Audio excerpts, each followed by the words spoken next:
My neighbor broke into my private pool and called it community property. I took action to teach her a lesson.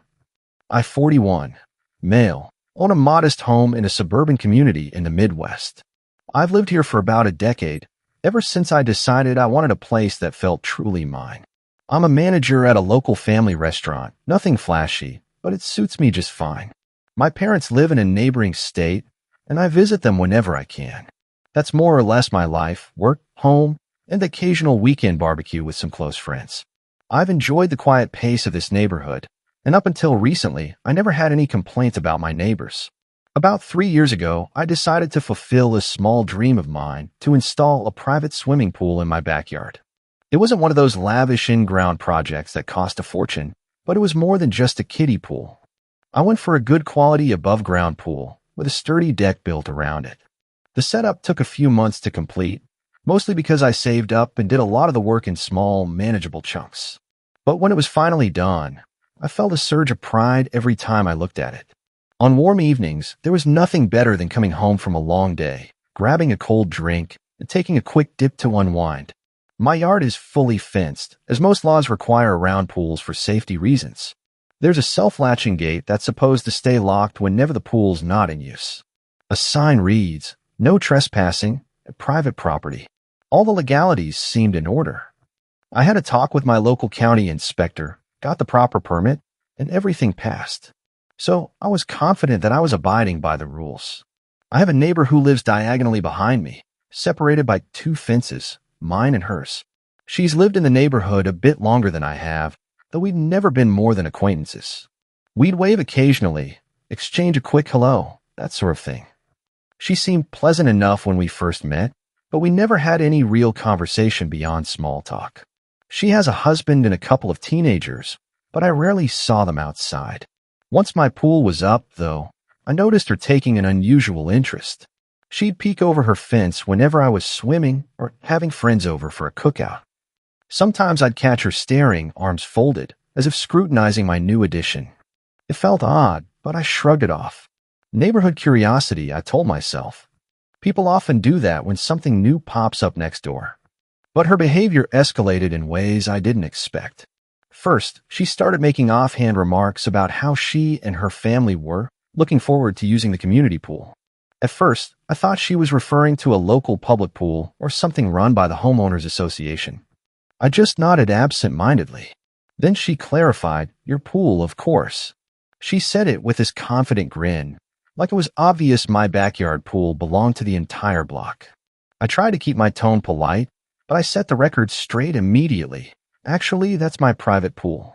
I paid for the permit, installed it on my property, and I'm maintaining it. So, it's not public. She waved me off, chuckling as though she was humoring a child. Oh, that's not what I heard. A lot of neighbors think it's a shared asset, especially since our homes are so close together. I was stunned by her casual assumption. I reiterated that it was definitely private, and she just made some vaguely dismissive comment before walking away. Over the following weeks, she kept dropping hints. I'd be outside grilling, and she'd lean over the fence, saying how her children couldn't wait to go for a swim and how they'd been bragging to their friends about having a pool just around the corner.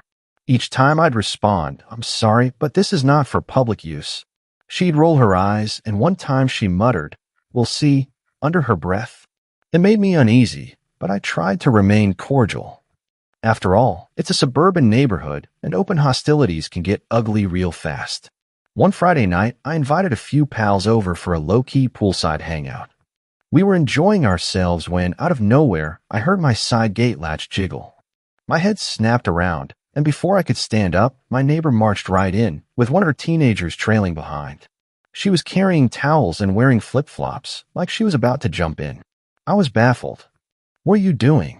I asked, trying not to lose my temper in front of my friends. She shrugged as though my question was ridiculous. "We came for a swim," she answered. "You're not the only one who wants to enjoy this hot day." Her teenager nodded in agreement, already eyeing the pool. My heart pounded with disbelief. I told her this was trespassing and that the pool was off limits to anyone who didn't have permission. Her face turned sour, and she spewed something about how the entire neighborhood had the right to use the pool because it's practically community property. Anyone can see it from their yard, so it's practically shared space. At that point, my friends stood up, looking as shocked as I felt. One of them quietly urged me to keep calm, but my frustration boiled over. I asked them to leave immediately. She refused, crossing her arms, insisting I had no authority to kick her out of public domain. By now, my other neighbors were watching from their windows, no doubt drawn by the commotion. I was furious, my voice shaking as I demanded she get off my property. Finally, after a tense standoff, she stomped off, her teenager in tow, muttering that I was selfish and rude. When the gate slammed behind her, I realized just how insane the situation had become. I could hardly believe she felt entitled to barge into my yard. It's not like I'd ever given her a reason to think my pool was free for the taking. Yet, from the look in her eyes, she seemed genuinely convinced of it. I spent the rest of the evening seething, my friends consoling me, telling me I handled it as best I could. But I knew this wasn't the end of the story. Something about her attitude told me she wouldn't just back down. It was a glimpse into a type of entitlement I never really dealt with before, and I sensed the worst was yet to come. The very next morning, I got up early to double-check my locks and gates. I installed an additional latch at the top of my fence, out of easy reach, and even added a small chain and padlock for good measure. If she felt brazen enough to walk in once, I didn't trust that a single lock would stop her. I also posted a second "no trespassing" sign on the gate, just to remove any shred of doubt. The day passed quietly, but that evening I heard a loud commotion outside. I rushed to my back window, peered out, and saw a group of teenagers, her kids plus some of their friends, trying to climb the fence. I immediately ran out the back door, yelling at them to get down. One of the teens nearly slipped and fell in surprise. My neighbor's teenager snapped at me, claiming that I was a jerk for hogging the pool. I threatened to call their parents or the cops if they didn't leave. They scattered, cursing under their breath. Not more than 10 minutes later, my neighbor stormed over, furious. She banged on my front door, demanding to know why I'd yelled at her kids. I explained, in no uncertain terms, that they were trespassing and risking serious injury by climbing my fence. She huffed, calling me overly dramatic. She insisted they were just kids being kids. I shot back that kids being kids shouldn't include illegal entry onto private property. She glared at me like I was the embodiment of evil, then marched back to her house. As the days went on, her behavior became more unhinged. I'd see her in her yard, directing pointed stares and whispering loudly whenever I was within earshot. She told other neighbors that I was hoarding resources and acting like a dictator. It was absurd, but to my dismay, a few of them actually listened to her. Some even asked me if it was true that I'd agreed to let everyone use the pool and then went back on my word. I had to correct them, firmly, letting them know I'd never made such a promise. Most believed me, but I could see how rumors were starting to spread. Then came the most brazen incident. One afternoon, I returned from work, exhausted, only to find that my gate was wide open. My padlock had been clipped, and there were wet footprints leading from the pool deck out toward the gate. My lounge chairs were scattered, and there was a half-empty soda can floating in the water. My blood ran hot. Clearly, my neighbor or her family had taken advantage of my absence to use my pool, and they'd left a mess behind. I immediately checked my security camera footage. I'd only recently installed a small camera overlooking the back gate after the prior incident with the teenagers. Sure enough, it captured everything. My neighbor herself, bolt cutters in hand, snapping through the lock. Her teenagers and a couple of friends cheered as she pushed the gate open. They then made themselves at home, diving into the pool, splashing around, even rummaging through my deck box for pool noodles and inflatable toys. The audacity was mind-blowing. Furious, I dialed a non-emergency police line, explaining what happened. An officer arrived, and I showed him the footage. He looked genuinely taken aback, stating that this was a clear case of trespassing and property damage. He took down my statement and went next door. I stood by my window, watching as he knocked on her door. She answered, arms crossed, wearing a robe as if she just stepped out of a spa. They talked for a bit. The officer seemed firm, but my neighbor refused to back down. She kept pointing in my direction, raising her voice. After a few minutes, the officer returned to me, saying that she denied any wrongdoing, claiming I'd granted permission. I showed him the footage again. He nodded, indicating that her denial contradicted the evidence. He told me the best course was to file a formal complaint at the station. I headed to the station that same day, still shaking with anger. An officer helped me fill out all the paperwork, and they said they'd investigate further, potentially issuing a citation or pressing charges. It was a relief to know I had some legal backing now. But part of me wondered if she'd escalate things before I had a chance to see her face consequences. Her sense of entitlement seemed too deep-rooted to be quelled by a simple police visit. Sure enough, the next morning, I found a handwritten note on my door. It read, "Stop lying about me. Everyone knows you promised us access. This will not stand." No signature, but it didn't take a genius to figure out who wrote it. I immediately snapped a photo of it for my records. She was trying to flip the narrative to paint me as a liar. But I wasn't about to let her gaslight the situation, not when I had hard proof of her trespassing. My father, who's always been a source of wisdom in my life, suggested I contact a lawyer. He reasoned that if she was bold enough to vandalize my property with bolt cutters, a lawyer's letter might be the wake-up call she needed to realize there were serious repercussions. So I found a local attorney who specialized in property disputes. He was stunned when he saw the video. He drafted a cease and desist letter, which I had delivered via certified mail. In it, he laid out the evidence of trespassing, property damage, and harassment, warning that further incidents could lead to more serious legal consequences. A few days went by in relative calm. I thought, perhaps too optimistically, that she'd gotten the message. But then a weekend arrived where I planned a small barbecue for some work colleagues. As we were unloading groceries, I heard a loud argument at my front door. Stepping outside, I saw my neighbor at it again, yelling at one of my guests. She was accusing him of blocking the public walkway with his car. In reality, he was perfectly within the driveway boundary. Sensing my presence, she spun around and barked, "You need to get it through your head that you can't bar people from what's rightfully theirs." My colleague looked bewildered. I asked her to leave or I'd call the police again. She sneered and stomped away. Some of my colleagues stared at me with a mix of confusion and sympathy. I told them it was a long story. Instead of letting it ruin the evening, we went ahead with the barbecue, joking that our burgers and hot dogs weren't community property. But under the surface, my frustration simmered. I wasn't just dealing with a minor nuisance. I was dealing with someone who believed it was her mission to take advantage of my hard work. That night, after my guests left, I found myself unable to sleep. I paced around, replaying the events in my mind. The legal route was one thing, but I needed to ensure once and for all that she understood I wasn't bluffing. Enough was enough. I decided to escalate the matter with every lawful means at my disposal to put a stop to her brazen behavior, once and for all. Early the next week, I drove down to the police station and followed up on the complaint I'd filed earlier. The officer in charge took another look at my video evidence, along with photographs of the broken lock. He confirmed they had enough to proceed with a misdemeanor trespassing charge, which could include fines or, at worst, a short court appearance. The system can be slow, but I was relieved that things were in motion.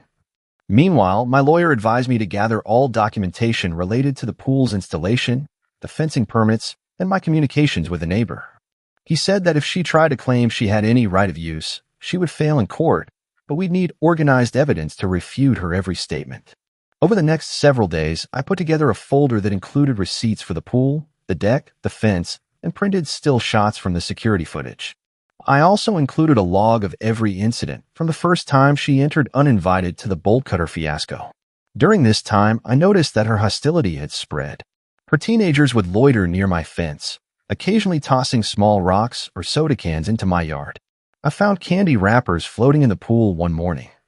Another time, I heard them laughing loudly as they blasted music to disrupt my evening.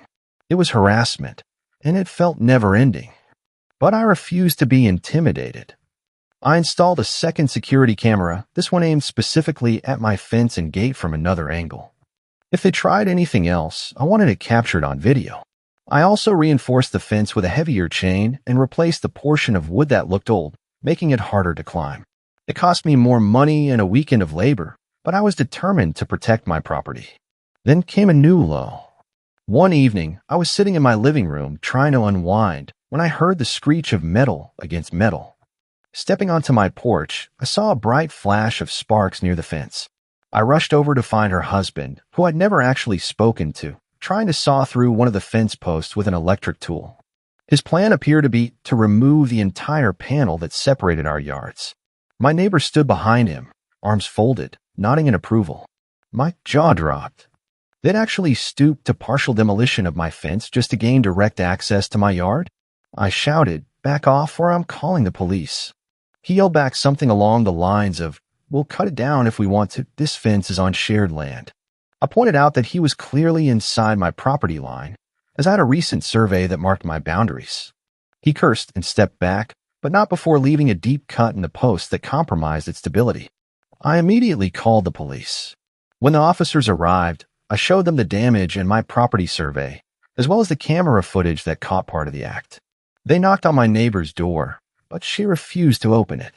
The officers told me they'd file a report for attempted property damage and recommended I follow up with my lawyer.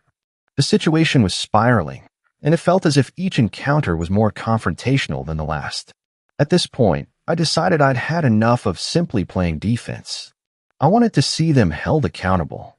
So, with my lawyer's assistance, I filed a request for a protective order or at least an injunction that would legally prohibit them from coming near my property without prior permission.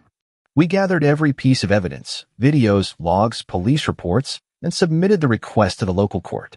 The court date arrived more quickly than I expected. I showed up with my lawyer, feeling nervous but resolute. My neighbor and her husband were there too, whispering angrily to each other as they eyed me from across the room. The judge called our case. My lawyer presented the evidence methodically: the trespassing videos, the photos of the bolt-cut lock, the note on my door, the fence-cutting incident, and the fact that they kept claiming my pool was community property with no actual proof. My neighbor's defense was laughable. She insisted I'd verbally told her she could use the pool and was now reneging on a promise. When asked to provide evidence of any such agreement, she stammered, eventually conceding she had no written contract. Her husband tried to argue some bizarre idea that the pool was partially on easement land, so it automatically became a shared resource. Again, my lawyer calmly provided the official property survey, showing exactly where my boundaries lay, and that I had full legal right to install a pool there. The judge was not amused by their attempts to justify blatant trespassing and property damage. He pointed out that their claims had no legal merit and that their actions, especially cutting a lock and attempting to saw through a fence, demonstrated malicious intent. He granted a restraining order, which meant they could not come within a certain distance of my property unless specifically allowed. It also meant they couldn't vandalize or damage anything, or they'd face immediate legal consequences. Additionally, I pressed for them to reimburse me for the damage to the fence and the cost of a new lock. The judge agreed, ordering them to pay those expenses within a set time frame. Walking out of that courtroom, I felt a rush of relief and a surge of indignation. It wasn't just about money.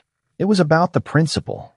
They tried to walk all over me, acting as if my property was theirs for the taking. Now a judge had put them in their place. But I still worried. Would a restraining order be enough to stop them? Or would they try some new angle, something more underhanded? My lawyer assured me that if they violated the restraining order, the legal repercussions could be severe. That gave me some peace of mind. Returning home that evening, I found a sense of solace in seeing my pool.